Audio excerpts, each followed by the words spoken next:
हमारा इतिहास और नागरिक जीवन कक्षा 8 पाठ नंबर 7 भारत में नव जागरण काल। ये आपका चौथा पाठ है और इस पाठ में हम लोग स्वामी विवेकानंद जी के बारे में जानेंगे। तो आइए वीडियो की शुरुआत करते हैं। स्वामी विवेकानंद भारत के महान संतों में से एक हैं। वे भारतीय संस्कृति के गौरवशाली प्रतीक एवं महान व्याख्याता माने जाते हैं। उन्होंने देश विदेश की यात्राएं की और भारतीय परंपराओं को गौरवान्वित किया। विश्व कवि रविंद्रनाथ ठाकुर का कहना है, यदि आप भारत को समझना चाहते हैं तो स्वामी विवेकानंद का अध्ययन कीजिए। स्वामी विवेकानंद का जन्म कलकत्ता में 12 जनवरी 1863 को हुआ। इनके बचपन का नाम नरेंद्रनाथ था। नरेंद्रनाथ का पालन पोषण खुशहाली में हुआ। उनके पिता विश्वनाथ दत्त कलकत्ता हाई कोर्ट में बड़े वकील थे। वे नए विचारों के व्यक्ति थे। नरेंद्रनाथ की माताजी पुराने विचारों की धार्मिक महिला थीं। उनका अधिकांश समय पूजा पाठ में व्यतीत होता। वे नरेंद्रनाथ को रामायण और महाभारत के किस्से कहानियां सुनातीं। अतः नरेंद्रनाथ को अपने माता-पिता से नए और पुराने विचारों का समन्वय मिला। नरेंद्र बचपन से ही बहुत नटखट थे। उनकी शरारतों के कारण सभी तंग रहते। एक दिन की बात है, नरेंद्र कोई शरारत करके भाग खड़े हुए। उनकी बहन उनको पकड़ने के लिए उनके पीछे दौड़ी। नरेंद्र ने तुरंत नाली में उतरकर अपने शरीर पर कीचड़ लपेट ली और बोले, अब पकड़ो मुझे। कीचड़ में लिपटे भाई को देखकर बहन अपना समूह लेकर लौट गई। नरेंद्र थे तो नटखट स्वभाव के, परंतु उनके हृदय में धर्म के प्रति आदर एवं श्रद्धा का भाव था। वे अपनी मां के पास घंटों बैठे पुराणों की कथा बड़े चाव से सुनते और उन्हें याद रखते। एक दिन की बात है, नरेंद्र उस समय 8 वर्ष के थे। अपने कुछ साथियों के साथ शहर में लगा मेला देखने गए। वहां उन्होंने बहुत आकर्षक वस्तुएं देखीं।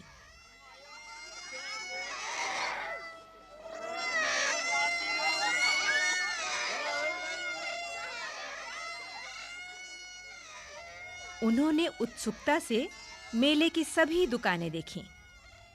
अंत में उन्होंने मिट्टी का एक शिवलिंग खरीदने का निश्चय किया। शिवलिंग खरीदने के बाद नरेंद्रनाथ के पास केवल 4 आने पैसे बचे। वे अभी सोच ही रहे थे कि इन पैसों का क्या खरीदा जाए कि तभी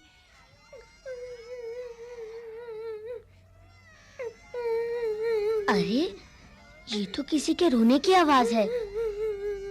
कौन रो रहा है और क्यों रो रहा है? देखूं तो ये आवाज कहां से आ रही है? ओह, ये तो एक बच्चा है। पता नहीं क्यों रो रहा है। चलकर इसी से पूछता हूँ, तुम कौन हो और क्यों रो रहे हो? मेरा नाम राजू है। मैं यहाँ मेला देखने आया था। मुझे माँ ने मेले में खर्चने के लिए 4 आने पैसे दिए थे। पता नहीं वो पैसे कहाँ खो गए। अच्छा? जब माँ को पता चलेगा तो वो मुझे बहुत मारेगी। मैं कहाँ से लाऊं वो पैसे? चुप हो जाओ, चुप हो जाओ। रो नहीं, रो नहीं। मैं तुम्हें 4 आने पैसे देता हूँ। ये लो 4 आने। इन्हें अब संभाल कर अपने पास रख लो। अब माँ नहीं मारेगी तुम्हें। जाओ, खुशी खुशी घर जाओ। अच्छा, अच्छा, अच्छा। और इस तरह नरेंद्र ने अपने बचे हुए पैसे उस बच्चे को दे दिए। बच्चा बहुत खुश हुआ। मेले से जुड़ी एक और घटना है जिससे हमें पता चलता है कि नरेंद्रनाथ दीन दुखियों की सहायता करना अपना कर्तव्य समझते हैं। मेले से खरीदा शिवलिंग हाथ में लिए नरेंद्रनाथ घर की ओर चल दिए। वे अभी मेले से बाहर निकले ही थे कि उन्होंने देखा एक छोटा बालक दौड़ता हुआ सड़क की ओर आ रहा है। यदि उसे तुरंत बचाया नहीं गया तो गाड़ी के नीचे आ सकता है। नरेंद्र ने तुरंत हाथ में पकड़ी हुई शिवलिंग फेंकी और दौड़कर उस बच्चे को उठा लिया। तभी पास खड़े एक वृद्ध ने उससे कहा, बेटा, तुम्हारा शिवलिंग तो टूट गया। अब तुम किसकी पूजा करोगे? महाशय, हाँ? कोई बात नहीं है? मुझे खुशी है कि मैंने इस बालक की जान बचाई। ओह, यही मेरा कर्तव्य है। हाँ। मेरी सबसे बड़ी पूजा है। नरेंद्र की माताजी को जब इस बात का पता चला तो उन्होंने बेटे को गले से लगा लिया और कहा, बेटे, जीवन में सदैव ऐसे ही काम करना। परंतु माँ, एक अपराध हो गया। क्या? मुझसे शिवलिंग टूट गया। ये तो शिव जी का अपमान हुआ ना। बेटा नरेंद्र, तुमने ऐसा जानबूझकर तो किया नहीं। नहीं। और फिर मनुष्य और मनुष्यता की रक्षा ही सच्ची शिव भक्ति है। तुमने जो किया मेरे बच्चे, बिल्कुल ठीक किया। माँ,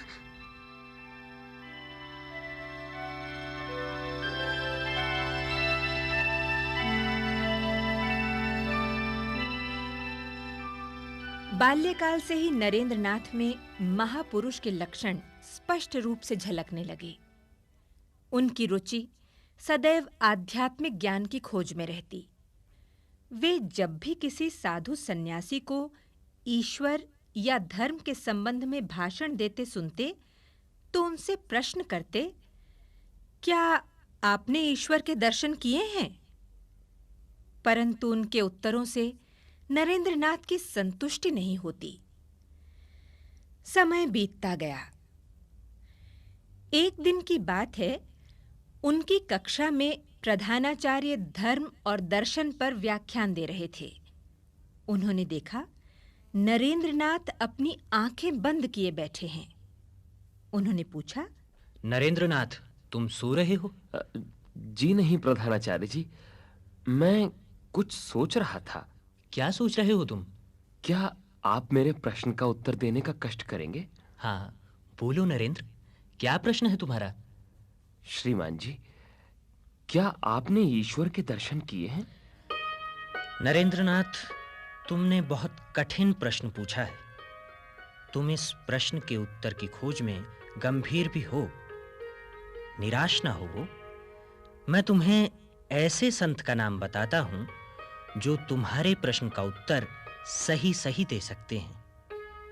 यदि वास्तव में ईश्वर के दर्शन करना और सत्य की प्राप्ति ही तुम्हारा उद्देश्य है तो तुम दक्षिणेश्वर में श्री रामकृष्ण परमहंस के पास चले जाओ। वे ही तुम्हें ईश्वर के विषय में बता सकते हैं। नरेंद्रनाथ को प्रधानाचार्य की बात जच गई और वे कुछ ही दिनों बाद दक्षिणेश्वर में श्री रामकृष्ण परमहंस के पास पहुंच गए। वहां पहुंचकर नरेंद्रनाथ ने अपना वही प्रश्न पूछा। प्रणाम महात्मन। जीते रहो पुत्र। महात्मन, मैं आपसे अपने एक प्रश्न का उत्तर जानने आया हूं। क्या आप मेरे प्रश्न का उत्तर देंगे? जब श्री रामकृष्ण परमहंस ने नरेंद्रनाथ को देखा तो वे उन्हें एकटक देखते ही रहे, जैसे वे बहुत पहले से ही एक दूसरे से परिचित हों। फिर वे नरेंद्र से बोले, पूछो पुत्र, तुम क्या पूछना चाहते हो? क्या आपने ईश्वर को देखा है? हाँ पुत्र, मैंने ईश्वर को देखा है, ठीक वैसे ही जैसे तुम्हें देख रहा हूं, तुमसे बात ही कर रहा हूं। यदि कोई सच्चे हृदय से ईश्वर की आराधना करे तो वो अवश्य भगवान को प्रत्यक्ष पा सकेगा। यदि तुम मेरे कहे अनुसार काम करो तो तुम्हें भी भगवान के दर्शन करा सकता हूं। श्री रामकृष्ण परमहंस की बातों का नरेंद्रनाथ पर गहरा प्रभाव पड़ा और वे उनकी ओर आकर्षित होने लगे। रामकृष्ण परमहंस को तो पहली दृष्टि में ही नरेंद्र के प्रति अपार स्नेह उत्पन्न हो गया, और एक समय वो भी आया जब नरेंद्र श्री रामकृष्ण परमहंस के सच्चे शिष्य बन गए। उन्होंने उनके विचारों को अपनाया। श्री रामकृष्ण परमहंस की महासमाधि यानी उनके निधन के बाद नरेंद्र ही उनके उत्तराधिकारी बने। वे केवल नाम के ही उत्तराधिकारी नहीं बने, उनके काम के भी बने। अपने गुरु के नाम पर उन्होंने रामकृष्ण परमहंस मिशन की स्थापना की, गुरु के विचारों का प्रसार किया, देश के दीन दुखियों के लिए शिक्षा तथा अन्य कल्याणकारी योजनाएं चलाईं। अब वे स्वामी विवेकानंद के नाम से प्रसिद्ध हो गए और उन्होंने देश के अनेक भागों का भ्रमण किया, लोगों के असहनीय दुख दर्द को अपनी आंखों से देखा और उन्हें मिटाने का भरसक प्रयत्न किया। स्वामी विवेकानंद ने अपने एक पत्र में लिखा था, मुझे ईश्वर में विश्वास है, मुझे मनुष्य में विश्वास है, मुझे दीन दुखियों की सहायता में विश्वास है और यही मेरा कर्तव्य भी है। इसी दृढ़ निश्चय को लेकर उन्होंने दक्षिण भारत में कन्याकुमारी नामक स्थान पर समुद्र के बीच स्थित एक शिला पर 2 दिन और 2 रात अटूट समाधि लगाई।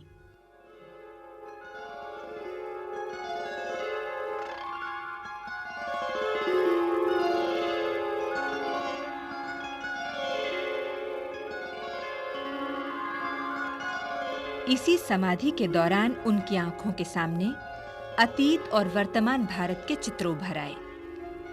जिस शिला पर स्वामी विवेकानंद ने समाधि लगाई, वो आज विवेकानंद स्मारक के रूप में प्रसिद्ध है। आज लाखों लोग कन्याकुमारी स्थित उस विवेकानंद स्मारक के दर्शन करने आते हैं। जन कल्याण की भावना विवेकानंद के रोम रोम में समा चुकी थी। इसी भावना को लेकर उन्होंने देश में पैदल भ्रमण किया। वो जहां भी जाते उनका आदर सत्कार होता और लोग उनके शिष्य बन जाते। इसी बीच अमेरिकी शहर शिकागो में एक विश्व धर्म सम्मेलन का आयोजन हुआ। स्वामी जी ने इस सम्मेलन में जाने का फैसला किया। वे शिकागो पहुंचे। वहां उन्हें काफी कठिनाइयों का सामना करना पड़ा। इस शिकागो सम्मेलन में उन्हें अपने विचार प्रकट करने का विधिवत निमंत्रण नहीं मिला था। फिर भी अपने एक मित्र की सहायता से उन्हें सम्मेलन में केवल 5 मिनट बोलने का समय दिया गया, जिसमें वे अपने विचारों को सभा के सामने रख सकते थे।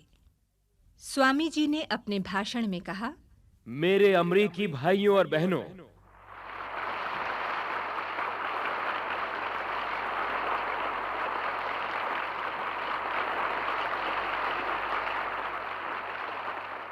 मुझे अपने देश भारत पर, अपने देश की संस्कृति पर और अपने धर्म पर गर्व है।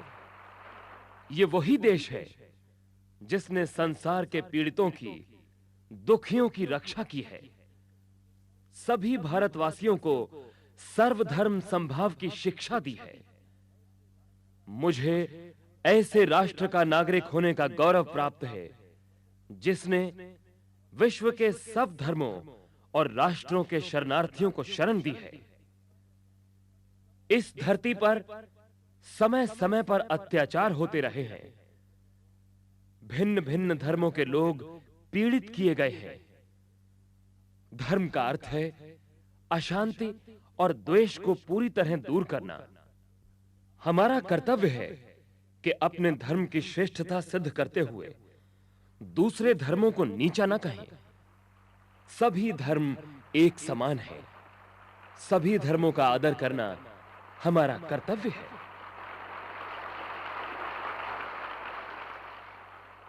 स्वामी विवेकानंद का ये भाषण सुनकर लोग मंत्रमुग्ध हो गए और तालियों की गड़गड़ाहट से भवन गूंज उठा।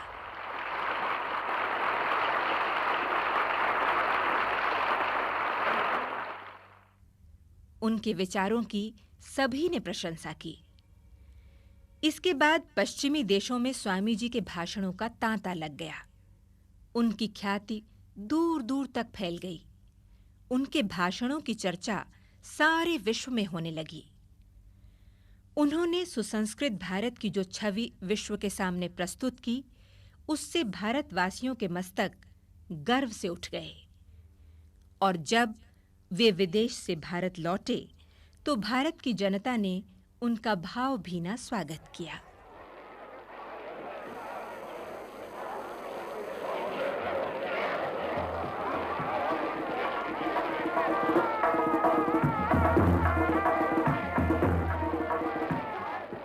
स्वामी विवेकानंद को भारतीय होने का गर्व था।